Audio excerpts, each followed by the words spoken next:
اور انبیاء کرام کے مکان دفن ہونے کا مقام ہے، وہ مشرف جگہ ہے، بابرکت جگہ ہے. تو آپ کی دعا سے یہ بات واضح ہو گئی کہ جہاں اللہ کے نیک بندے ہوتے ہیں، اللہ کے صالح بندے ہوتے ہیں، اللہ کے مقرب بندے ہوتے ہیں، اللہ کے نبی ہوتے ہیں، ان صالحین کے قرب و جوار میں اللہ تعالیٰ کی رحمتیں نازل ہوتی ہیں. وہاں اگر کوئی دفن ہونے کی تمنا کرتا ہے تو یہ تمنا اس کی مستحب ہے، اچھا عمل ہے. اچھا، یہ حضرت موسیٰ علیہ السلام کے پاس آئے. جناب تبارک و تعالیٰ نے فرمایا وما محمد الا رسول، اور نہیں ہے محمد صلی اللہ علیہ وسلم مگر اللہ کے رسول. قد خلت من قبلہ الرسل، گزر چکے ہیں آپ سے پہلے کئی رسول. افإن مات او قتل انقلبتم، تو کیا اگر وہ انتقال فرمائیں یا شہید کر دیے جائیں تو تم پھر جاؤ گے علی اعقابکم، الٹے پاؤں. ومن ینقلب علی عقبیہ، اور جو پھرتا ہے الٹے پاؤں. فلن یضر اللہ شیئا، تو نہیں بگاڑ سکے گا وہ اللہ کا کچھ بھی. وسیجزی اللہ الشاکرین، اور جلدی اجر دے گا اللہ تعالیٰ شکر کرنے والوں کو. اس آیت مقدسہ میں خالق کائنات مالک ارض و سما نے حضور علیہ الصلوۃ والسلام کے نام نامی اسم گرامی کو ذکر کیا ہے. قرآن مجید فرقان حمید میں 4 مقامات ایسے ہیں جہاں اللہ تبارک و تعالیٰ نے حضور علیہ الصلوۃ والسلام کے ذاتی نام کو ذکر فرمایا ہے. ایک یہ مقام ہے جہاں پر اللہ تبارک و تعالیٰ نے فرمایا وما محمد الا رسول، سورہ آل عمران ہے اور اس کی آیت نمبر 44 ہے. دوسرے مقام پر خالق کائنات نے فرمایا محمد الرسول اللہ، سورہ فتح اس کا آخری رکوع آخری آیت میں اللہ تبارک و تعالی نے اپنے محبوب کا نام نامی اس میں گرامی قرآن پاک میں ذکر کیا کہ محمد اللہ کے رسول ہیں. اور چوتھا سورہ محمد حضور علیہ الصلوۃ والسلام کے نام نامی اس میں گرامی سے پوری سورت. تیسرا مقام جہاں پر اللہ تعالیٰ نے فرمایا والذین آمنوا وعملوا الصالحات بما نزل علی محمد، والذین آمنوا بما نزل علی محمد، سورہ محمد کی آیت نمبر 2 ہے. خالق کائنات نے فرمایا والذین آمنوا وعملوا الصالحات، وہ لوگ جو ایمان لائے اور نیک عمل کیے. وآمنوا بما نزل علی محمد محمد وهو الحق من ربهم، اور وہ ایمان لائے اس پر جو نبی کریم رؤوف الرحیم جناب محمد مصطفیٰ احمد مجتبیٰ صلی اللہ علیہ وسلم کے سینہ اقدس و اطہر پر نازل کیا گیا. چوتھا مقام جہاں پر اللہ تبارک و تعالی نے 28ویں پارے میں حضور علیہ الصلوۃ والسلام کے نام نامی اس میں گرامی کو ذکر کیا، اور وہ نام یہ نہیں، نام احمد ہے. وَمُبَشِّرًا بِرَسُولٍ يَأْتِي مِن بَعْدِ اسْمُهُ احمد، کہ حضرت عیسیٰ روح اللہ نے اپنے حواریوں کو یہ بشارت دی کہ اور یہ بتایا کہ میرے بعد ایک رسول آنے والے ہیں جن کی میں تمہیں خوشخبری دیتا ہوں، جن کا نام نامی اس میں گرامی احمد ہوگا. حضور علیہ الصلوۃ والسلام کے یہ 2 ذاتی نام ہیں، ایک محمد اور ایک احمد. فرش زمین پر آپ کا نام محمد، عرش وری پر آپ کا نام احمد ہے. اور محمد کا مطلب یہ ہے کہ جس کی بار بار تعریف کی جائے، اور احمد کا مطلب یہ ہے کہ جو بار بار اپنے رب کی تعریف کرے، جو سب سے زیادہ اللہ کی تعریف کرے. حضور علیہ الصلوۃ والسلام کے اس نام نامی اس میں گرامی کے حوالے سے چند ایک معروضات میں عرض کروں گا.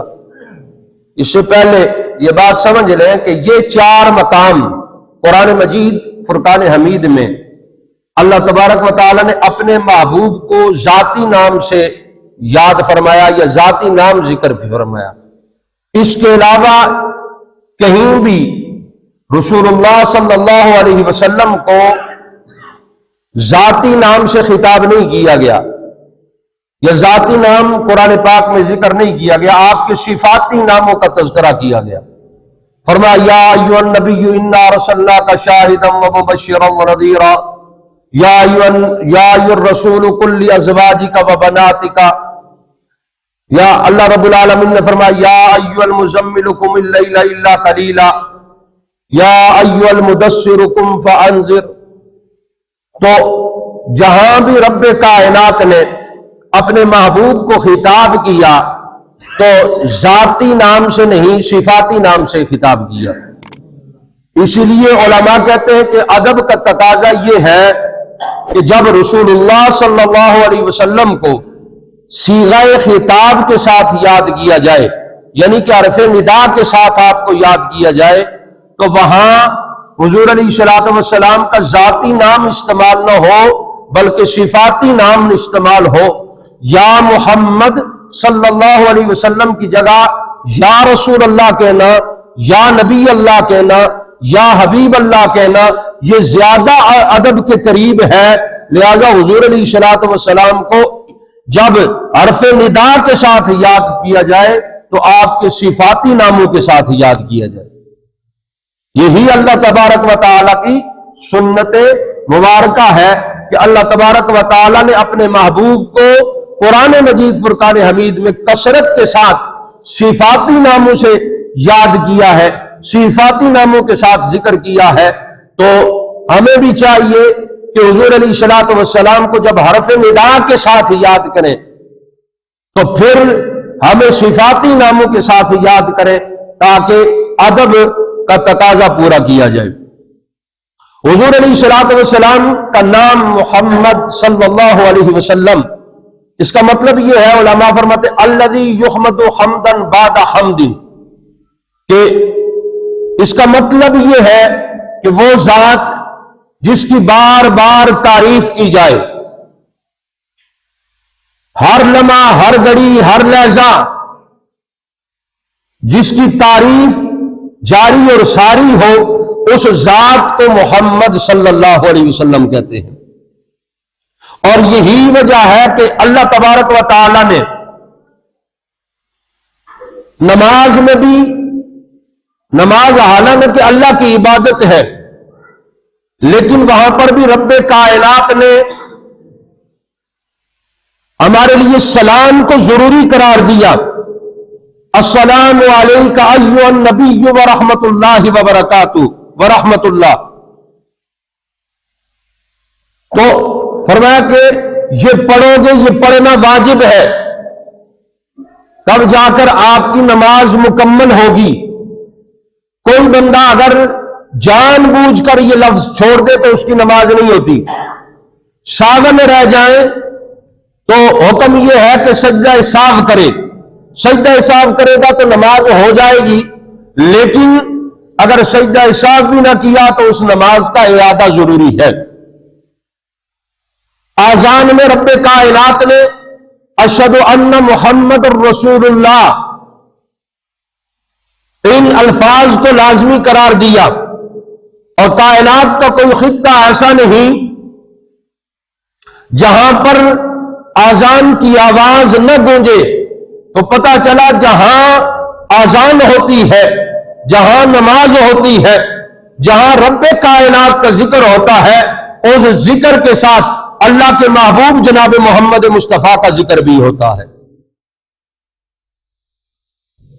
میں محمد محمد کہتا رہا، نور کے موتیوں کی لڑی بن گئی، آیتوں سے ملاتا رہا آیتیں، تو پھر دیکھا نعت نبی بن گئی.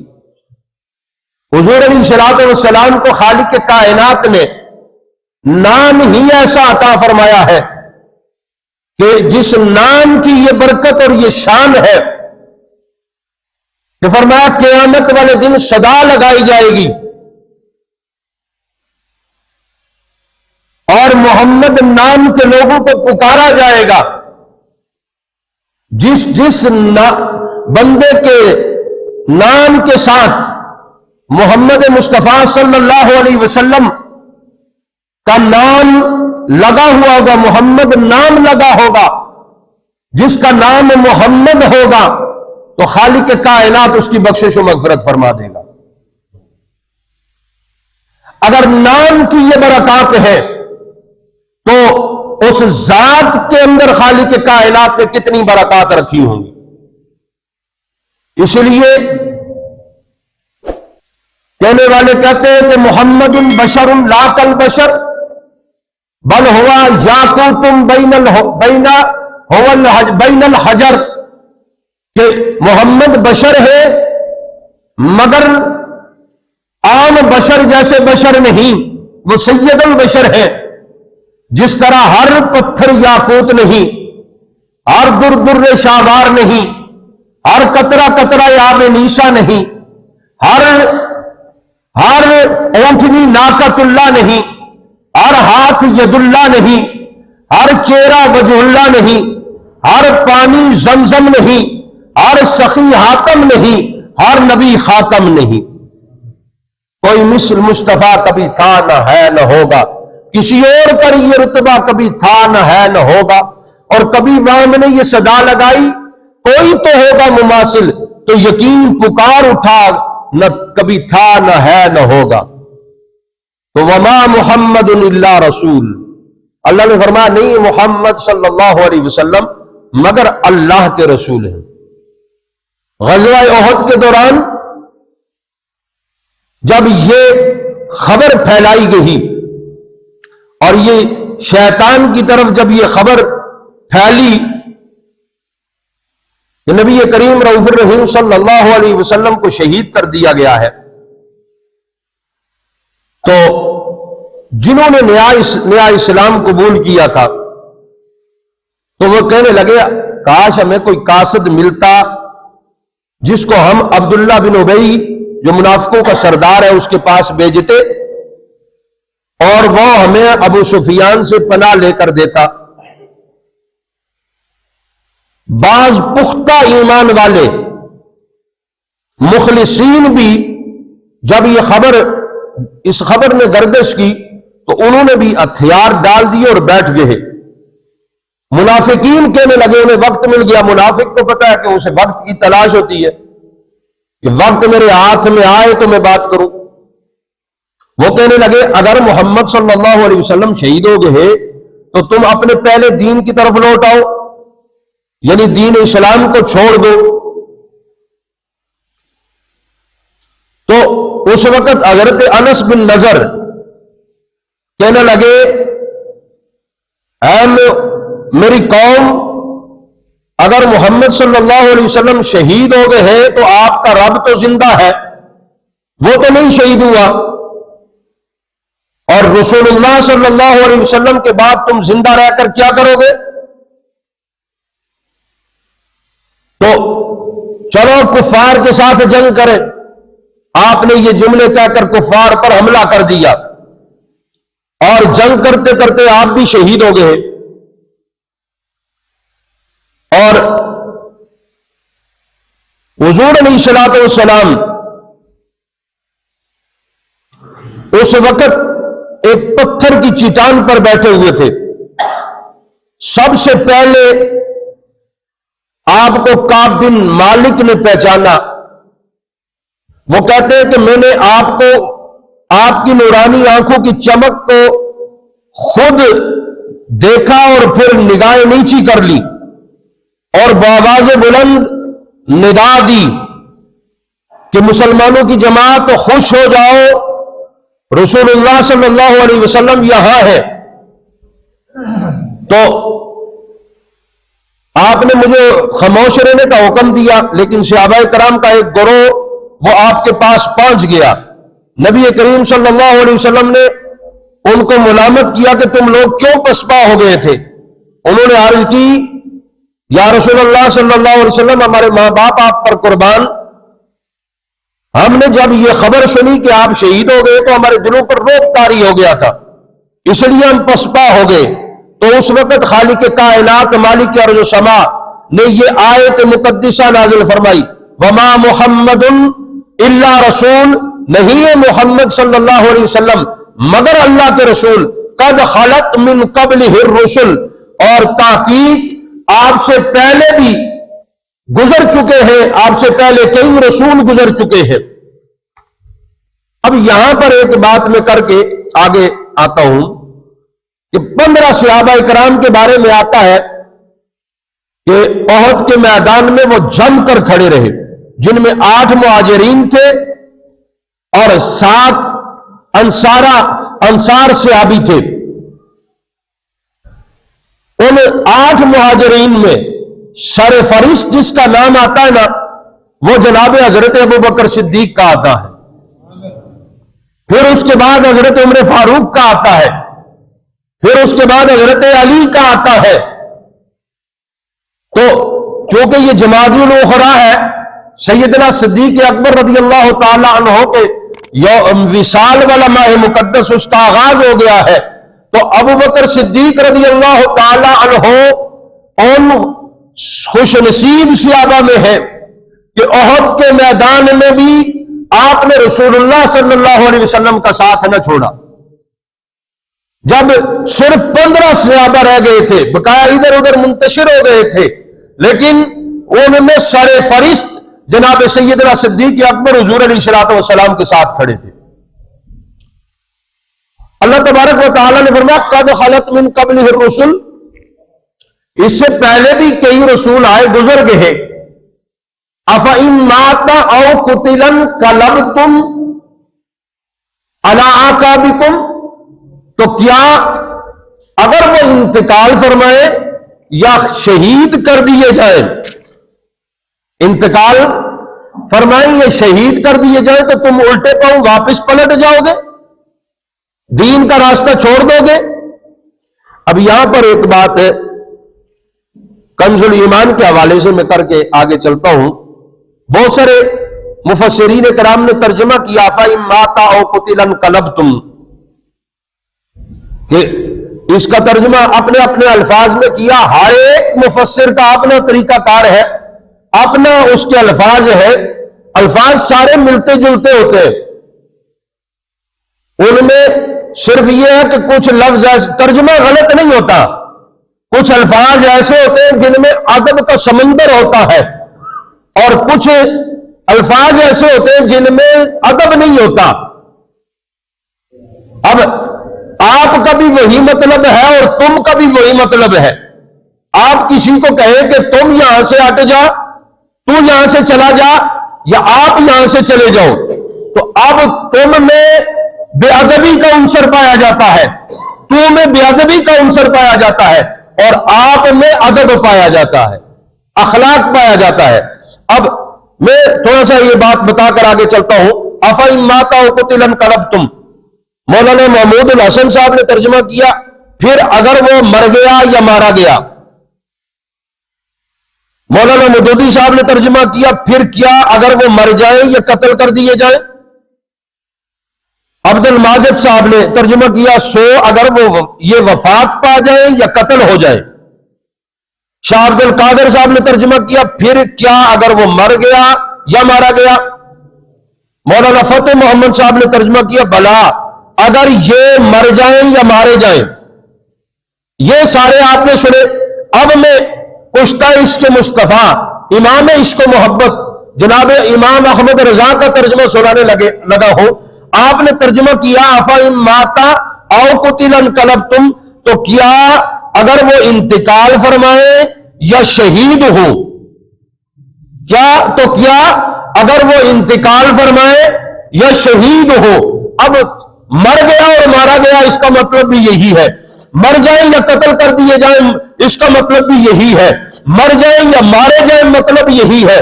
لیکن ادب کس میں ہے؟ تو کیا وہ انتقال فرمائیں یا شہید ہو. ادب کی بات ہے، کیونکہ ادب پہلا کرینہ ہے محبت کے کرینوں میں. با ادب با مراد، بے ادب بے مراد. جب بندے کے اندر ادب ہو، ادب کے تقاضوں کو پورا کرے، تو خالق کائنات مالک ارض و سما پھر اسے اپنی معرفت عطا فرماتا ہے. تو آپ نے ترجمہ کیا او قتلن قلبتم علی اعقابکم کہ تو کیا اگر وہ انتقال فرمائے یا شہید ہو تو تم الٹے پاؤں پھر جاؤ گے دین اسلام سے, دین اسلام کو چھوڑ دو گے. وَمَن يَنْقَلِبْ عَلَىٰ عَقِبَيْهِ فرمایا کہ جو پھرتا ہے الٹے پاؤں تو پھر وہ فَلَن يَضُرُّ اللَّهَ شَيْئًا تو نہیں بگاڑ سکے گا وہ اللہ کا کچھ بھی, اللہ کا وہ کچھ نہیں بگاڑ سکتا, وہ اپنا ہی نقصان کرتا ہے. اب یہاں پر ایک بات اور میں کرتا چلوں کہ اللہ تبارک و تعالیٰ نے فرمایا افَإِن مَاتَ أَوْ قُتِلَ انقلبتم کہ تو کیا وہ انتقال فرمائے یا شہید ہو. تو یہاں پر یہ بات تو میں نے بتائی تھی کہ پچھلے جمعے کو ہر ایک کو موت آنی ہے, چاہے وہ انبیاء ہے, چاہے وہ صلحاء ہے, چاہے وہ اتقیاء ہے, ہر ایک کو موت آنی ہے. اور خالق کائنات نے فرمایا پہلے کتنے رسول آئے چلے گئے ہیں, لیکن موت میں فرق ہے. کیا ہے؟ موت میں فرق ہوتا ہے. ہر ایک کی موت برابر نہیں ہوتی. ایک ہے عام انسان کی موت اور ایک ہے اللہ کے نیک اور صالح بندوں کی موت. ایک ہے شہداء کی موت. اللہ نے فرمایا کہ شہداء مرتے ہیں نا, خالق کائنات نے فرمایا کہ وَلَا تَقُولُوا لِمَن يُقْتَلُ فِي سَبِيلِ اللَّهِ أَمْوَاتٌ بَلْ أَحْيَاءٌ وَلَٰكِن لَّا تَشْعُرُونَ نہ تم کہو ان لوگوں کو مردہ حالانکہ مر گئے, موت آ گئی, تلوار لگی, تیر لگا, گولی لگی, لیکن فرمایا کہ انہیں مردہ نہیں کہنا. لمن یقتل فی سبیل اللہ اموات جو اللہ کے راستے میں مارے جاتے ہیں. کیوں؟ بل احیاء ولکن لا تشعرون بلکہ وہ زندہ ہے اور تمہیں ان کی زندگیوں کا شعور نہیں ہے. تشعرون تمہیں شعور نہیں ہے. تو اگر شہید ہوگا تو امتی ہوگا نا, امتی شہید ہو جائے تو وہ زندہ ہے. اور فرمایا تمہیں ان کی زندگی کا شعور نہیں ہے.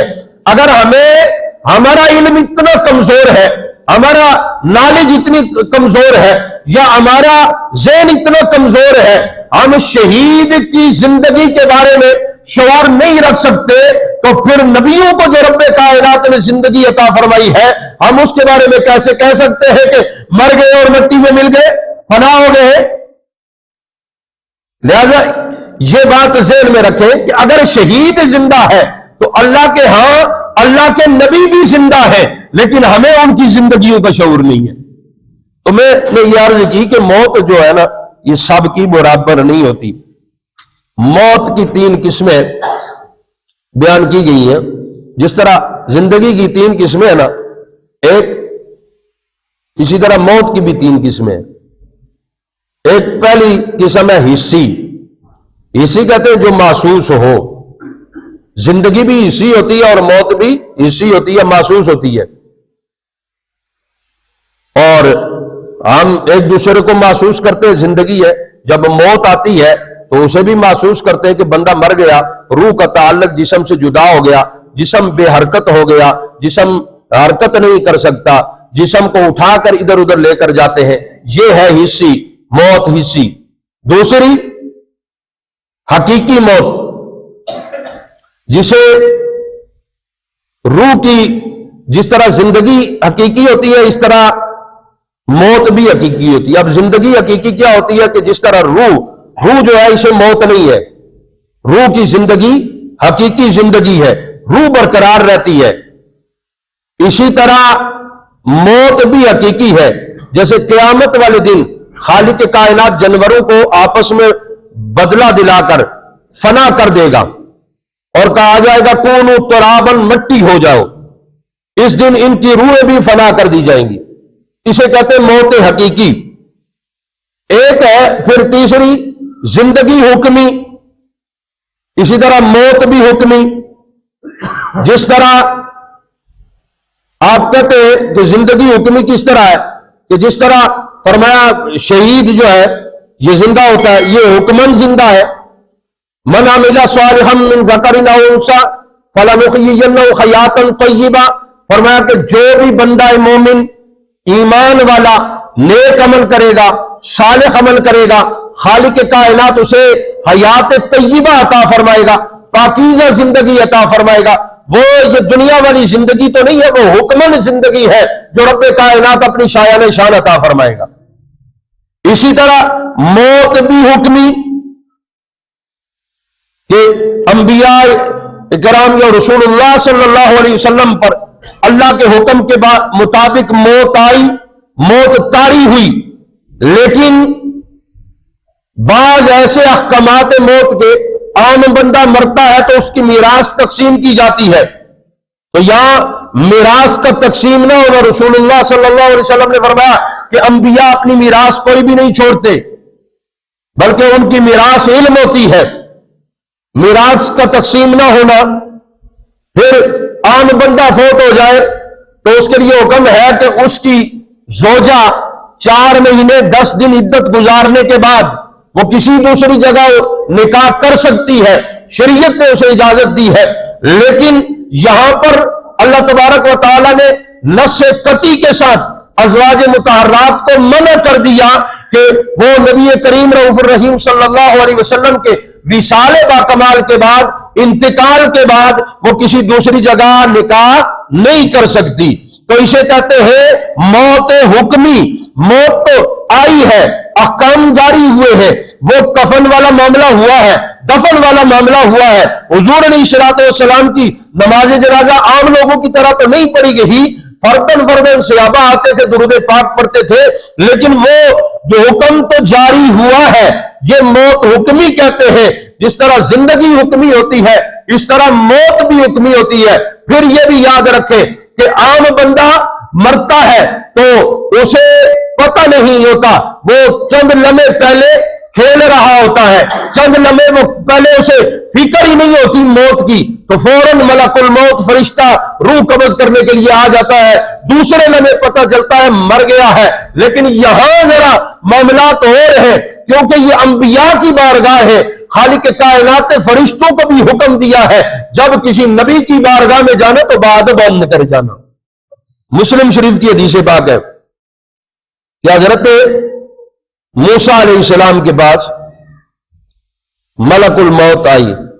حضرت ابو ہریرہ رضی اللہ تعالی عنہ سے مروی ہے کہ جاء ملک الموت الی موسیٰ، ملک الموت موسیٰ علیہ السلام کے پاس آیا اور کہا کہ اپنے رب کے حکم کو قبول کرو، یعنی کہ آپ کا وقت پورا ہو گیا ہے، اپنے رب کے حکم کو قبول کرو۔ تو حضرت موسیٰ علیہ السلام نے اسے ایک تپھڑ رسید کیا، مارا، جس سے ان کی آنکھ ضائع ہو گئی۔ اسرائیل علیہ السلام کی آنکھ ضائع ہو گئی، ملک الموت کی آنکھ ضائع ہو گئی۔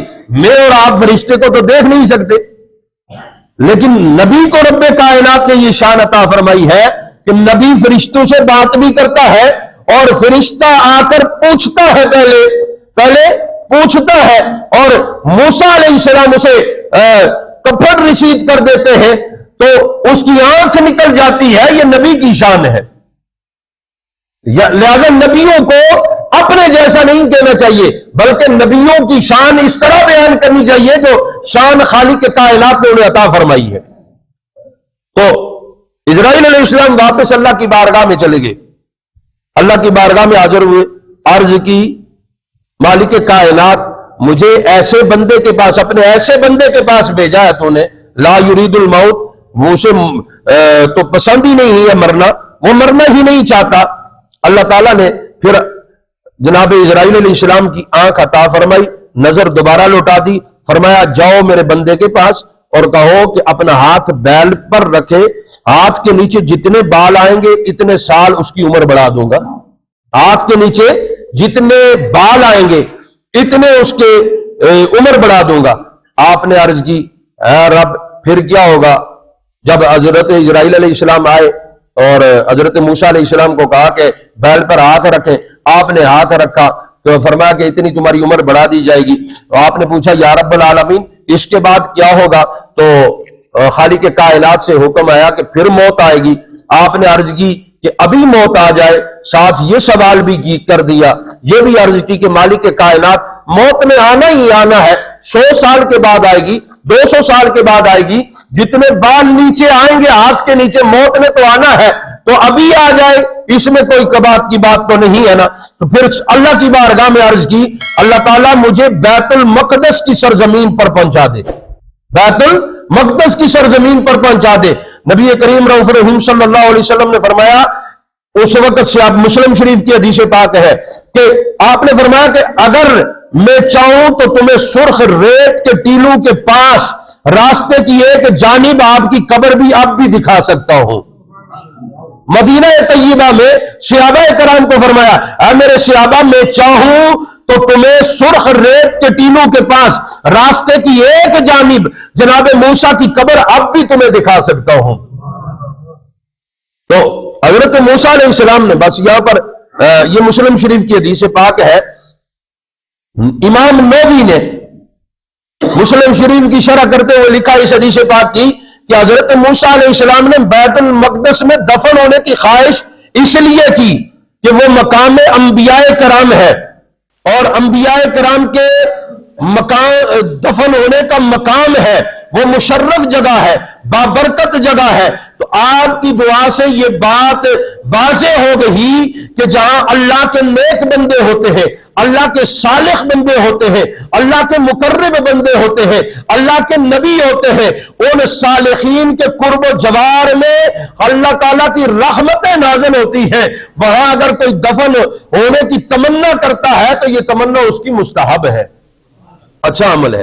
اچھا، یہ حضرت موسیٰ علیہ السلام کے پاس آئے جناب حضرت اسرائیل علیہ السلام، اور حضرت موسیٰ علیہ السلام نے پھر ان کی آنکھ نکال دی. ادھر رحمت عالم صلی اللہ علیہ وسلم کا جب وقت وصال قریب آیا تو حضرت عبداللہ بن عباس فرماتے ہیں کہ حضور علیہ الصلوۃ والسلام کے موت کے وقت، آپ کے وصال کے وقت، اللہ تعالیٰ نے اسرائیل علیہ السلام کو حکم دیا کہ مطلب جاؤ میرے حبیب کے حضور حاضر ہو، اور بغیر اجازت کے داخل نہ ہونا، بغیر آپ کی اجازت کے روح نہ قبض کرنا، پہلے جا کر اجازت طلب کرنا، اور پھر اجازت اندر داخل ہونے کی اجازت طلب کرنا، اور پھر روح قبض کرنے کی اجازت طلب کرنا. اگر مل گئی اجازت تو پھر روح قبض کرنا. آپ اور مجھ سے کوئی پوچھتا ہے، یہ نبی کی شان ہے، یہ نبی کی شان ہے کہ بغیر اجازت وہاں نہ جبرائیل آتے ہیں نہ اسرائیل آتے ہیں. تو جناب حضرت اسرائیل علیہ السلام آئے روح قبض کرنے والے، دروازے کے باہر آ کر عرابی کی صورت، ایک عرابی کہتے ہیں دیہاتی کی صورت میں آ کر کھڑے ہو گئے، اور السلام علیکم آل بیت النبوہ و مادن الرسالہ آ کر سلام عرض کیا، اور عرض کی کہ اے آل بیت النبوت تم پر سلام ہو، اور اے مادن رسالت تم پر سلام ہو، اور ملائکہ کی آمد و رفت جہاں ملائکہ کی آمد و رفت ہوتی ہے اس پر سلام ہو، مجھے اجازت دیجئے تاکہ میں داخل ہوں، تم پر خدا کی رحمت ہو. اس وقت سیدہ طیبہ طاہرہ زاہدہ عابدہ جناب سیدہ فاطمۃ الزہرا رضی اللہ تعالی عنہا وسلام اللہ علیہا رسول اللہ صلی اللہ علیہ وسلم کے سرانے موجود تھی. انہوں نے جواب دیا کہ نبی کریم اپنے حال میں مشغول ہے، اس وقت ملاقات نہیں فرما سکتے، اس وقت ملاقات نہیں فرما سکتے.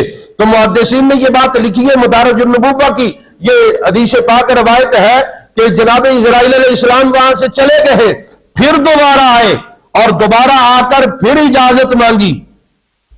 جتنے بھی صاحبان اس وقت گھر میں موجود تھے اس آواز کی ہیبت سے ان پر لرزہ طاری ہو گیا. حضور علیہ الصلوۃ والسلام ہوش میں آئے، آپ نے آنکھ مبارک کھول کر فرمایا کیا بات ہے، صورت حال سے آگاہ کیا جائے، کیا مسئلہ ہے. تو جب آپ کی خدمت میں عرض کی گئی تو آپ نے فرمایا فاطمہ تمہیں معلوم ہے کہ یہ کون ہے؟ تمہیں معلوم ہے جسے بھیج دیا تم نے؟ یہ کون ہے؟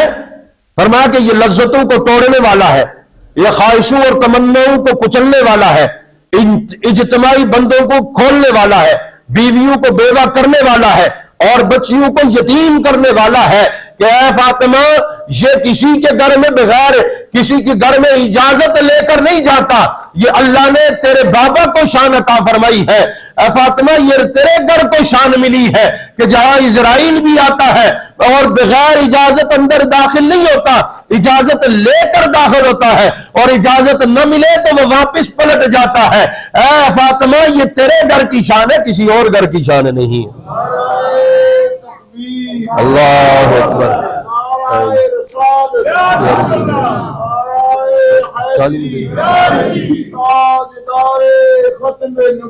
زندہ باد، زندہ باد، زندہ باد، زندہ باد، تاجدار ختم نبوت۔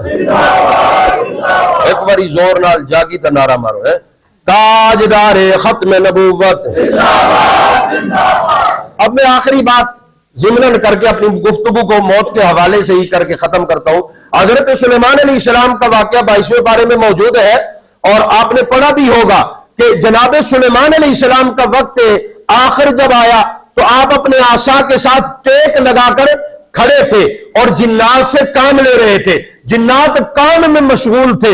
جناب حضرت سلیمان علیہ السلام کے پاس موت کا فرشتہ آ گیا اور آپ کی روح قفس عنصری سے نکال کر لے گیا۔ جناب حضرت سلیمان علیہ السلام اسی عصا کے ساتھ ٹیک لگا کر کھڑے رہے، اور 1 سال تک آپ وہیں پر کھڑے رہے، جنات کام کرتے رہے، ان کو یہ خبر نہ ہوئی۔ یہاں سے یہ بھی بات یاد رکھیں، جو عاملوں کے پاس جاتے ہیں نا تو جنات کو قابو کرنے والے کہتے ہیں کہ ہمارے پاس بہت کچھ ہے، اور جنوں کے پاس اگر بہت کچھ ہوتا تو پھر سلیمان علیہ السلام 1 سال عصا کے ساتھ ٹیک لگا کر کھڑے رہے، روح قفس عنصری سے نکل گئی تھی تو جنات کو خبر نہ ہو جاتی؟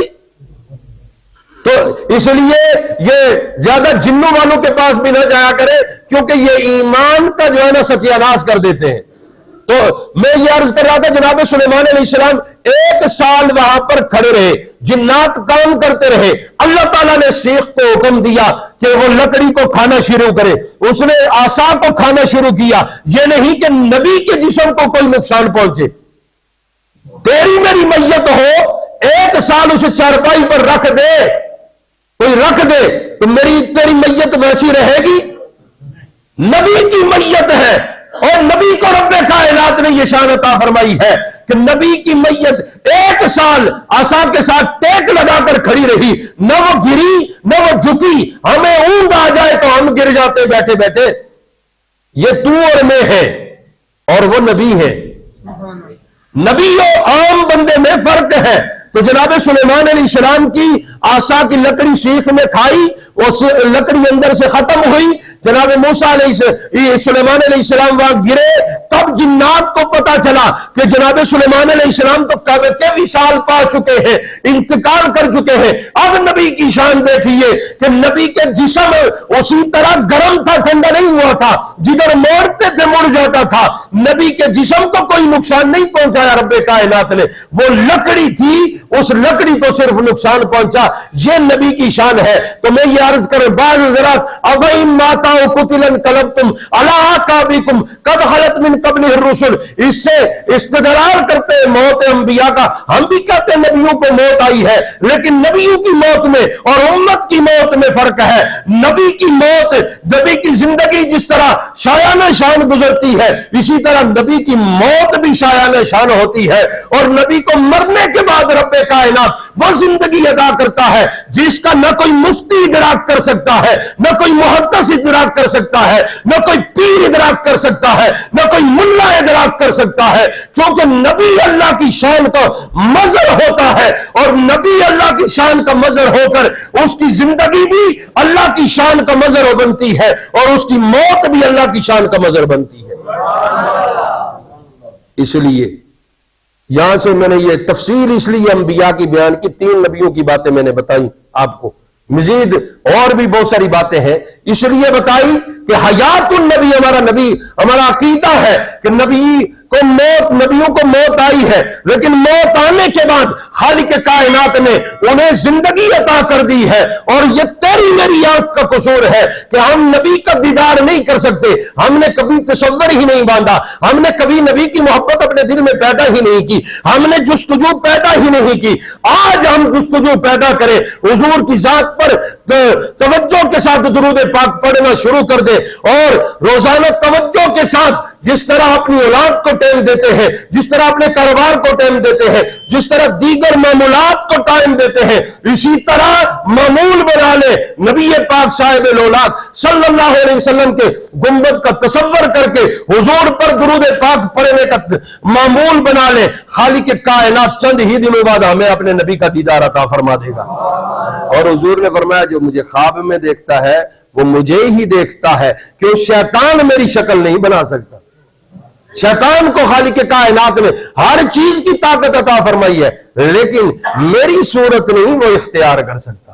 تو اللہ تبارک و تعالی ہمیں حقائد اہل سنت و جماعت پر عمل پیرا رہنے کی توفیق عطا فرمائے، استقامت عطا فرمائے۔ وآخر دعوانا الحمدللہ رب العالمین۔